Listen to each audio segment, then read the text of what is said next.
Bonjour à tous, j'espère que vous allez bien. Je vous retrouve aujourd'hui pour un nouvel épisode de mes Beauty News, ces vidéos dans lesquelles on se concentre sur l'actualité de l'industrie cosmétique. Alors j'ai l'impression de vous le dire à chaque fois, mais je pense que l'épisode du jour va être particulièrement dense. Quand je regarde un peu le petit récap que j'ai à côté de moi, j'ai beaucoup d'informations à partager avec vous. Alors comme d'habitude, vous commencez à connaître le principe, il va y avoir deux volets principaux dans cette vidéo. On va tout d'abord se concentrer sur l'aspect un petit peu plus business de ces infos et ensuite je vous ai concocté un petit récap concernant des nouveautés à venir et un focus un petit peu plus produit, donc j'espère que ça va vous plaire. Juste avant de commencer, je voulais en profiter pour vous dévoiler quelques jolies nouveautés chez Ana Luisa en ce début d'année, puisque comme 99% du temps, je porte encore leurs bijoux. Aujourd'hui, si vous me suivez depuis un moment, vous savez que c'est vraiment ma marque préférée en matière de bijoux et j'ai la chance de faire partie des ambassadrices, ce qui veut tout simplement dire que de temps en temps, ils me proposent de réaliser une sélection sur le site pour pouvoir vous montrer les nouveautés ou les designs qui me plaisent. J'ai reçu ma nouvelle sélection juste ici, donc je porte évidemment des petites nouveautés dont je vais vous parler, mais être ambassadrice, ça me permet aussi de partager des bons plans avec vous. Et aujourd'hui, techniquement, il y en a deux. Le premier, c'est que dans les barres d'infos de mes vidéos, je vous indique toujours ce code promo qui est LauraLo20 qui vous offre 20% de réduction sur tout l'e-shop. Ce code est également valable sur les nouveautés. Et puisque la Saint-Valentin approche à grands pas, il y a également une autre offre qui pourrait vous intéresser puisque c'est une période particulièrement adaptée au fait de s'offrir ou d'offrir des bijoux. Donc si vous vous rendez sur le site que je vous laisserai en barre d'infos, en ce moment, si vous achetez un bijou, vous pouvez avoir le deuxième à moins 50%. Donc ça peut être intéressant si vous aviez repéré plusieurs références, mais dans tous les cas, je vous laisserai tous les détails en barre d'infos. D'ailleurs, vous êtes nombreuses à m'envoyer des messages pour me demander si vous pourriez avoir des frais de douane en passant commande sur l'e-shop d'Ana Luisa. Et la réponse est non, jamais, puisque ça fait un moment déjà qu'ils ont installé un entrepôt au sein de l'Union européenne. Donc tous les colis sont expédiés depuis l'Union européenne de façon à ce qu'il n'y ait aucune mauvaise surprise pour leurs clients européen. Donc du coup ça répond à vos questions et à vos inquiétudes. Donc je passe aux bijoux que je porte actuellement. Je vous listerai évidemment tous leurs petits noms en barre d'infos. Alors tout d'abord j'ai craqué pour ces nouvelles créoles qui sont un peu larges, un petit peu rétro mais que je trouve hyper réussi. Il s'agit du modèle Aster et j'ai longuement hésité sur le coloris puisqu'elles sont déclinées donc en blanc, également en vert d'eau et en motif écaille de tortue. Bon, vous me connaissez, je porte tout le temps des vêtements écrus, blancs, neutres, etc. Donc je me suis dit que les blanches, ça serait potentiellement le modèle que je porterais le plus facilement et que j'associerais le plus facilement à ma garde-robe, mais je les trouve magnifiques, hyper réussies. En plus, elles sont légères, elles sont confortables. Bref, c'est vraiment une nouveauté que je vous recommande. J'ai ensuite opté pour ce collier qui fait partie d'une très jolie collection de médaillons sur chaîne qui ont été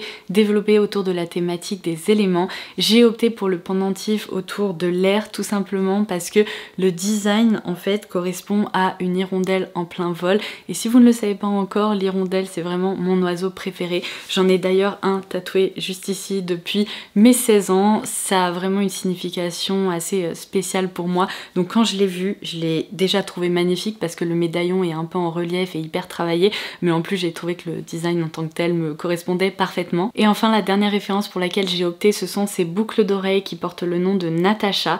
Alors comme ça on pourrait croire qu'il s'agit de créoles de taille moyenne assez classique, mais il y a un petit twist que j'ai adoré puisque juste là au niveau de la boucle d'oreille on a l'impression qu'il y a comme un nœud qui s'est formé. Je vous montrerai quelques zooms pour que vous puissiez voir ça de plus près. Du coup si vous avez envie de découvrir la marque ou les nouvelles créations, n'hésitez pas à aller faire un petit tour sur le site, vous verrez il y a vraiment des petites pépites et d'ailleurs en gesticulant je réalise que je peux tout à fait vous indiquer le nom des autres bijoux que je porte de façon habituelle, donc tout sera sous la vidéo. C'est parti, on plonge maintenant dans le vif du sujet et dans ces fameuses Beauty News. Au début du mois de janvier s'est tenu le CES 2023 à Las Vegas. Il s'agit du Consumer Electronics Show qui est tout simplement un salon durant lequel des marques de différents horizons dévoilent leurs dernières innovations technologiques et électroniques. Et je dois dire que dans le domaine de la beauté, ils ont fait fort puisqu'il y a deux innovations qui ont été dévoilées dont je voulais absolument vous parler, qui selon moi sont bluffantes et qui méritent qu'on en ait connaissance tout simplement.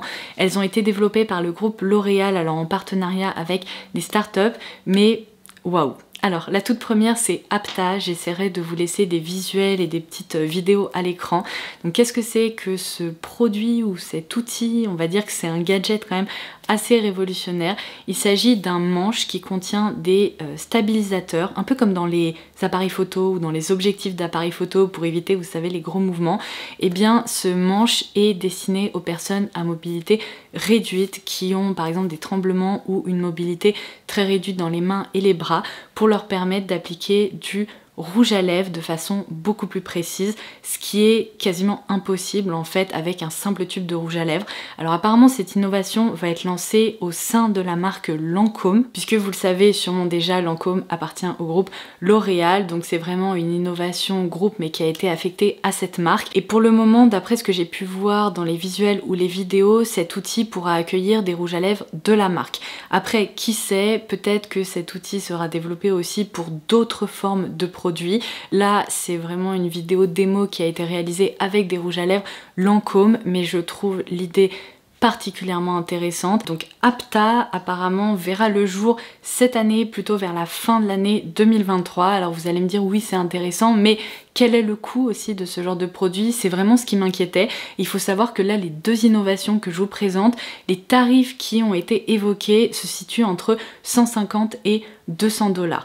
Personnellement, je trouve ça quand même raisonnable pour la technologie qui se cache derrière. Je m'attendais à bien pire. Quand on voit certains gadgets, même, vous savez, dans l'épilation, etc., quand on voit le coût de certaines machines, là, je trouve que c'est un développement qui n'est pas donné, certes, mais qui reste quand même accessible pour justement les personnes à mobilité réduite qui ont envie de profiter de leurs produits et de se maquiller avec bien plus de facilité. Donc ça franchement c'est une nouveauté à saluer, j'adore l'idée. Et alors la deuxième innovation, elle est presque pour moi encore plus waouh parce que je n'ai jamais vu ça avant et je pense que les petites séquences que je vais vous intégrer parleront d'elles-mêmes. Donc le groupe L'Oréal a développé un outil qui s'appelle le Brow Magic, qui est tout simplement l'association d'une application sur mobile avec un appareil très spécifique dont je vais vous parler. Alors voilà comment ça se présente. En gros, vous ouvrez l'application et grâce à cette application, vous allez pouvoir scanner votre visage. Il y a tout un système d'algorithmes, etc. qui vont calculer quelle est la forme idéale de sourcil pour votre visage. Il y a évidemment plusieurs options qui vont vous être proposées selon si vous aimez des sourcils un peu plus fluffy, un peu plus fournis, un peu plus fins ou définis, etc. Donc il y a vraiment plusieurs presque filtres à sélectionner. Et une fois que vous avez fait votre choix, cette information, donc à la fois la forme de votre visage, la forme de sourcil adaptée à votre visage, va être envoyée sur ce petit appareil qui tient littéralement dans la main. Et il s'agit en fait d'une micro-imprimante qui va vous permettre d'imprimer des sourcils sur votre visage. Et alors au début je me suis dit oh là là là là, ça va être une catastrophe. Et quand on voit les démonstrations, hallucinant, mais vraiment hallucinant. Quand je pense à ces personnes qui passent facilement 20 à 30 minutes le matin pour se dessiner des sourcils parce qu'elles n'ont quasiment pas de poils ou parce que la forme de leurs sourcils naturels ne leur convient pas du tout ou bien parce que leurs sourcils nécessitent d'être particulièrement remplis à cause de trous, etc. Je trouve ça absolument génial parce que je sais que les sourcils c'est aussi parfois une source d'insécurité pour de nombreux hommes et nombreuses femmes et là c'est bluffant en fait de voir ça. C'est tellement précis, tellement dingue et tellement rapide que pour moi c'est vraiment hallucinant. Alors comme je vous l'expliquais, cet outil a été créé en partenariat avec une start-up qui porte le nom de Prinker Korea Inc, sans qui ce développement n'aurait jamais pu voir le jour puisqu'il s'agit d'une start-up qui s'est spécialisée dans le développement de petits appareils qui ressemblent en fait à des micro-imprimantes qui permettent d'imprimer des tatouages temporaires sur la peau. Donc là vous commencez à comprendre pourquoi ce partenariat s'est mis en place pour développer cette idée finale donc d'impression de sourcils comme ça directement sur la peau. Et d'ailleurs il est important de noter que ces développements et ces innovations ont tellement plu au groupe L'Oréal qu'il est devenu investisseur minoritaire chez Prinker Korea Inc. Donc qui sait, ces prochaines années, peut-être qu'il y aura d'autres développements qui verront le jour et d'autres innovations. Mais vraiment, dites-moi ce que vous en pensez en commentaire. C'est juste absolument dingue. Et d'ailleurs, même prix pour cette machine, apparemment elle est annoncée pour la fin de l'année 2023. Le tarif se situera entre 150 et 200 $. Là j'ai juste un doute concernant le système de recharge de l'encre. Est-ce que ces recharges vont être particulièrement onéreuses ou pas? C'est un sujet un peu à creuser, mais en tout cas l'appareil en tant que tel, je trouve que pour ceux qui en ont besoin, ça peut quand même être hyper intéressant. Dans un précédent épisode de mes Beauty News, je vous avais indiqué que la marque Patrickta avait reçu un investissement particulièrement conséquent pour permettre à la marque de se développer et pourquoi pas d'être lancée dans d'autres pays. Et bien cette fois-ci c'est au tour de la marque Makeup by Mario que j'ai déjà évoqué sur la chaîne. Je crois qu'on avait testé un highlighter ensemble. C'est une marque américaine qui a été développée par un make-up artiste qui travaille avec de nombreuses célébrités depuis des années maintenant. Et donc sa marque Makeup by Mario vient récemment de recevoir un investissement de 40 millions de dollars pour notamment lui permettre de continuer à développer des produits, mais aussi pour lui permettre d'être lancé dans d'autres pays et d'élargir, on va dire, sa distribution. Donc j'aime beaucoup garder ce genre d'informations en tête parce que quand on pense aux marques qui pourraient potentiellement arriver sur le marché européen, eh bien ce sont typiquement ces marques-là qu'on peut envisager puisque grâce à ces investissements, elles auront un de ces jours la possibilité de le faire. Donc si vous voyez la marque Makeup by Mario débarquer en France ou en Europe un de ces jours, vous repenserez à cette vidéo. Alors dans un précédent épisode également, on avait évoqué le fait que le futur était assez incertain pour la marque Revlon. Je vous avais expliqué que la marque avait des dettes absolument phénoménales et il s'avère qu'elle a déposé un dossier pour annoncer sa faillite. Alors les choses sont vraiment restées très floues pendant un long moment et on savait pas vraiment ce qu'il allait advenir. C'est pour ça que j'avais pas tellement pu vous faire d'update à ce niveau-là, mais j'ai des nouvelles à partager avec vous. Alors, je vais essayer de vous proposer un petit résumé parce que vraiment, j'ai pas envie de me lancer sur le terrain légal et sur toutes les petites particularités du dossier. Franchement, ça ne sert à rien. Autant juste regarder l'image globale de ce qui se passe. Alors, en gros, d'après ce que j'ai compris, la marque Revlon était très mal, avait beaucoup de dettes et en fait elle a été rachetée par ses créanciers. Donc ce qui est prévu là pour ces prochains mois jusqu'à à peu près le mois d'avril 2023, c'est qu'il va y avoir une restructuration complète de la marque. On va dire que c'est plutôt une bonne nouvelle parce qu'évidemment ça veut dire que la marque Revlon va toujours exister, va continuer à nous proposer des produits. Tout ce que j'espère c'est qu'ils vont pas trop chambouler les choses, que les références actuelles qui fonctionnent et qui nous plaisent resteront bel et bien présentes, qu'ils vont pas complètement changer l'image de la marque, changer tous les produits, changer toutes les gammes. On verra bien ce que l'avenir nous réserve, mais en tout cas jusqu'au mois d'avril, on va dire que ça va être mission stabilisation pour eux, restructuration et tout ça, et après on verra quel tournant prendront les choses, mais c'est bon, Revlon est sauvé. Alors, dans la série Sujet compliqué, je vais passer à l'autre point que je voulais aborder. C'est en train de prendre une envergure absolument gigantesque aux États-Unis. Je dois vous avouer que en Europe, ça nous concerne que moyennement, déjà parce qu'on n'est pas directement touché par tout ce qui est en train de se passer, mais aussi parce que j'ai l'impression que le sujet est tellement compliqué et en lien direct avec des spécificités du système légal aux États-Unis et du système financier aux États-Unis que pour nous Européens, je pense qu'on va tout simplement se concentrer sur la conclusion: est-ce que ces marques vont perdurer ou est-ce qu'elles vont toutes fermer leurs portes? Je vous explique.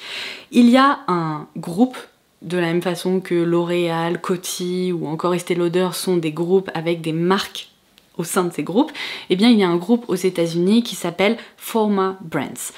Vous n'avez probablement jamais entendu parler de cette entité en tant que telle, seulement à l'intérieur on retrouve notamment les marques Morphe, Morphe 2 qui est une autre déclinaison de la marque Morphe avec d'autres produits, la marque Lipstick Queen que vous connaissez peut-être parce qu'il y a des années elle avait vraiment fait le buzz, elle était hyper populaire, mais je dois vous avouer que ça fait un moment qu'on n'en a pas entendu parler. Il y a aussi au sein de ce groupe des marques notamment je crois de capillaire, Playa, quelque chose qui sont inconnues par ici, et il y avait aussi la marque R.E.M. Beauty que vous reconnaîtrez peut-être puisqu'il s'agit en fait de la marque de produits de cosmétiques développée par Ariana Grande. Alors, qu'est-ce qui se passe actuellement au sein de Forma Brands? Il faut savoir que, en gros, la société a déposé un dossier indiquant qu'elle était en faillite. Du coup, vous doutez bien que Morphe est en faillite, Lipstick Queen est en faillite, etc. Bref, c'est un bazar pas possible. Si vous avez entendu parler de ce qui se passe aux États-Unis, Ça a été fait hyper salement puisque d'après ce que j'ai compris, tous les employés des magasins Morphe ont été notifiés le 22 décembre, c'est-à-dire même les managers des boutiques, etc. ont été notifiés le 22 décembre que le 26, toutes les boutiques aux États-Unis fermeraient leurs portes. Il n'y a eu aucune annonce officielle et donc les employés se sont retrouvés le 26 décembre sans boulot avec toutes les boutiques Morphe aux États-Unis qui ont fermé leurs portes. Alors bon, déjà c'est hyper sale, je pense qu'en France c'est typiquement le genre de truc qu'on ne verrait jamais, mais nos lois de protection du travail sont très différentes de celles aux États-Unis et donc ça a commencé à faire un bad buzz pas possible et les gens ont commencé à se demander mais qu'est-ce qui se passe? Est-ce que Morphe est une marque qui va disparaître et qui va elle aussi fermer ses portes? Alors au début, quand j'ai commencé, si vous voulez, à m'intéresser un petit peu au dossier, je me suis dit non, ça ressemble un peu à de la restructuration comme a pu faire la marque ELF il y a des années de ça. Ils ont fermé leur boutique pour se concentrer sur leur business uniquement digital en fait sur leur site ou via des retailers online. Sauf que là, c'est un petit peu plus étrange et compliqué que ça puisqu'il s'avère que finalement R.E.M. Beauty ne fait pas réellement partie de cette entité et de ce groupe parent, on va dire, puisqu'il y a pas mal de rumeurs, mais il semblerait que cette marque d'Ariana Grande était plutôt sous licence au sein de ce groupe, donc elle n'est pas concernée par ce statut en faillite, etc. Donc je pense que cette marque-là, bon, on verra ce qu'il advient et si Ariana Grande pourra continuer à développer ses produits, mais elle n'est pas vraiment menacée, on va dire, par ce qu'il est en train de se passer, d'autant plus que il y a d'autres rumeurs qui courent, comme quoi apparemment R.E.M. Beauty arriverait chez Sephora aux États-Unis. Je fais un petit arrêt sur image parce que j'étais en train de monter cette vidéo et devinez quoi, j'ai reçu un mail qui m'indique qu'en effet la marque arrivera chez Sephora, mais aussi en France et ce le 13 février. Donc peut-être que cet accord de licence, si vous voulez, il s'est rompu de façon assez naturelle vu la progression des choses. Mais ce qui est très étrange dans cette histoire, si vous voulez, et dans le fait que Morphe ait fermé toutes ses boutiques, qu'il y a un statut de en faillite du groupe, etc., c'est que apparemment la société parent, donc Forma Brands, risque d'être rachetée par des sociétés d'investissement, par les investisseurs en fait du groupe. Et du coup, ce qu'il en découle, on va dire pour le moment, c'est que ça ressemble un peu plus à un montage légal pour mettre fin à certains contrats, pour régler un peu certaines choses et pour restructurer tout leur business et toutes leurs affaires avant de recommencer différemment, tout simplement sous une autre entité ou grâce à d'autres sociétés d'investissement. Seulement, ce qui est assez inquiétant en fait dans cette histoire, bon déjà la considération humaine pour leurs employés et tout, c'est une catastrophe, donc il y a aussi la considération de l'image à prendre en compte parce que là je pense que ça a fait un tel bad buzz que même les gens qui aimaient bien Morphe, est-ce qu'ils vont vraiment avoir envie de continuer à soutenir cette marque? J'en suis vraiment pas sûre, mais ensuite qu'est-ce qui va advenir, parce que ce sont finalement les investisseurs et les sociétés d'investissement qui prendront toutes les décisions. Donc s'ils jugent que les choses vont trop mal, potentiellement Lipstick Queen et compagnie fermeront. Pour Morphe, on verra bien parce que c'était quand même une marque assez forte aux États-Unis. Donc affaire à suivre, mais si vous voulez, il y a certaines marques qui sont un peu sur la sellette et ce groupe va être complètement restructuré.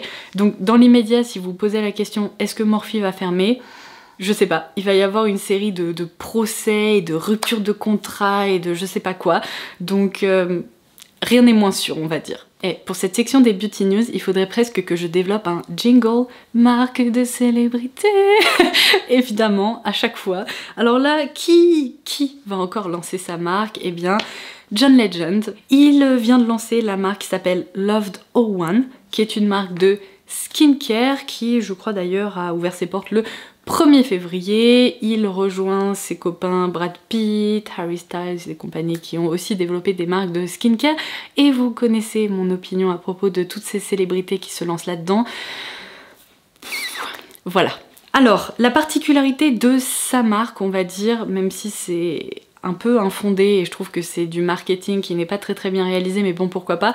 La base en fait de sa marque et ses explications concernant son développement, c'est qu'il voulait proposer des produits pour les personnes qui ont une carnation plus foncée et qui ont donc une concentration en mélanine plus élevée dans leur peau, puisqu'il annonce que ces peaux-là ont besoin particulièrement beaucoup d'hydratation, enfin surtout d'être particulièrement nourries, et donc il nous a développé des produits à base d'huile de jojoba, d'huile de noix de coco ou beurre de noix de coco, enfin tout ça quoi.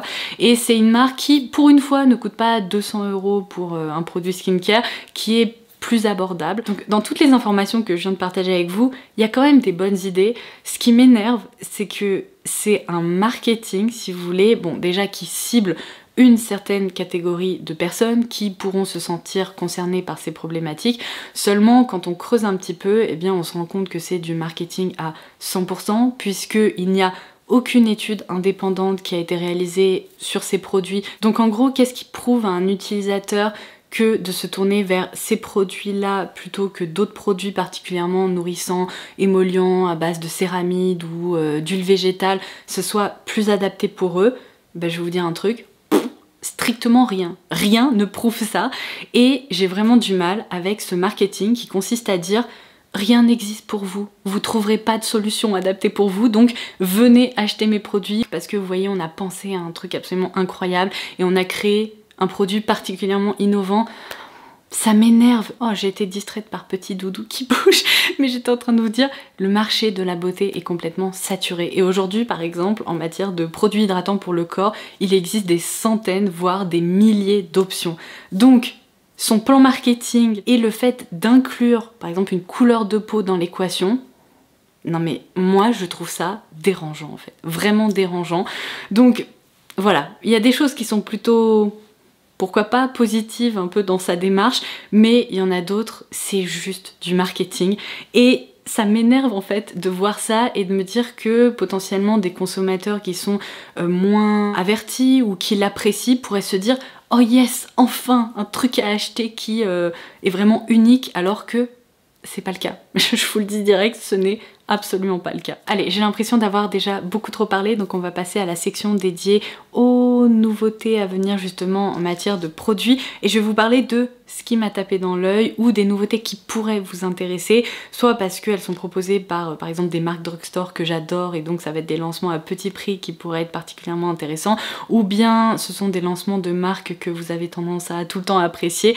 Donc voilà mon petit récap. Alors tout d'abord, Charlotte Tilbury, qui est quand même une des marques de luxe qui est assez incroyable, il faut le dire. La plupart des produits se comportent hyper bien sur le visage et j'aime vraiment beaucoup les tester et les porter. Et bien il faut savoir qu'ils vont lancer une collection de Pillow Talk Matte Blush qui sont en fait, vous savez, leur système là, de petites baguettes magiques, mais cette fois-ci avec une texture mate. Ça a l'air sympa, ça a l'air assez aérien, donc affaire à suivre. Ensuite j'ai noté que chez Wet n Wild, qui est l'une de mes marques drugstore préférées au monde, il va y avoir quelques lancements qui me semblent assez intéressants. Tout d'abord des fards à paupières liquides qui sont les Shadow Silk, qui sont en fait des fards à paupières lumineux, un peu effet métallisé, qui sont déclinés en plusieurs coloris. Malheureusement, ils n'ont pas encore pointé le bout de leur nez sur Amazon ou sur Look Fantastic. J'espère vraiment qu'ils seront disponibles sur notre marché français ou européen, enfin sur les sites sur lesquels on aime bien commander. Donc ça, pareil, affaire à suivre. Et ils vont aussi lancer le Mega Last Lock and Shine qui ressemble vraiment, vous savez, au rouge à lèvres double embout qui était proposé à l'époque par Maybelline. Puis après on a vu une déclinaison chez NYX qui était les Out Loud quelque chose. Oh mon dieu, j'ai vraiment une mémoire de poisson rouge et j'ai tendance à oublier la plupart des noms des produits. Je crois que c'était les Shine Out Loud. Je crois que c'est ça. On verra, je vous laisserai des visuels à l'écran. Mais en tout cas, on aurait peut-être un dupe d'un produit qui était déjà un peu plus accessible parce qu'il était proposé par NYX.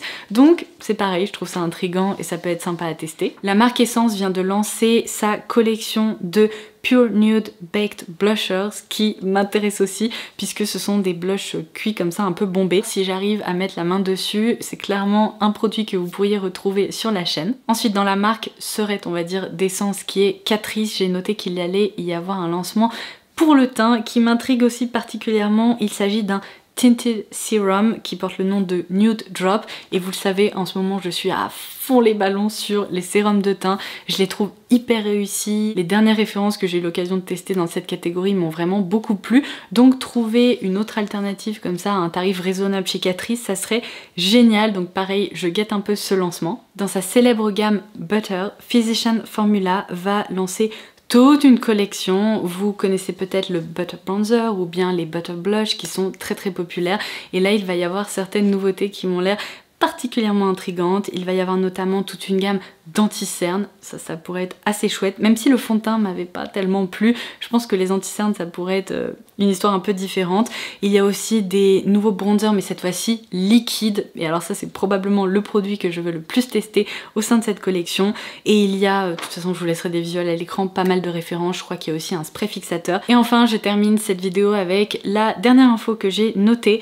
Olaplex va nous sortir un shampoing sec qui est le numéro 4D qui n'existe pas encore au sein de la gamme. Je me suis toujours dit que chez Olaplex il devrait y avoir un shampoing sec et un démêlant, parce que ils ne sont pas proposés alors que c'est pourtant une gamme de produits capillaires qui est hyper complète. Donc je dois vous avouer que je suis assez intriguée parce qu'il y a beaucoup de shampoings secs que je déteste, qui laissent un résidu dans les cheveux et qui se voient ou qui sont inconfortables, mais là on parle quand même de Olaplex. Il y a beaucoup de produits de la marque que j'apprécie qui sont très réussis, donc je me dis que ça pourrait potentiellement être une option envisageable pour moi.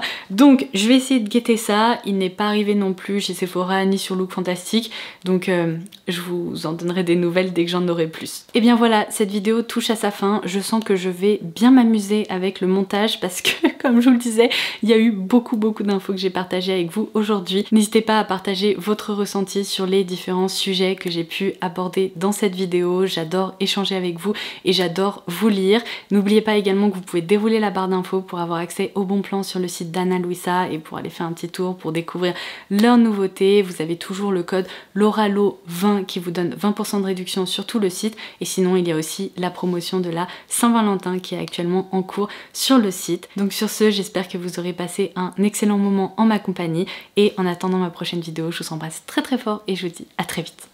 Bye bye!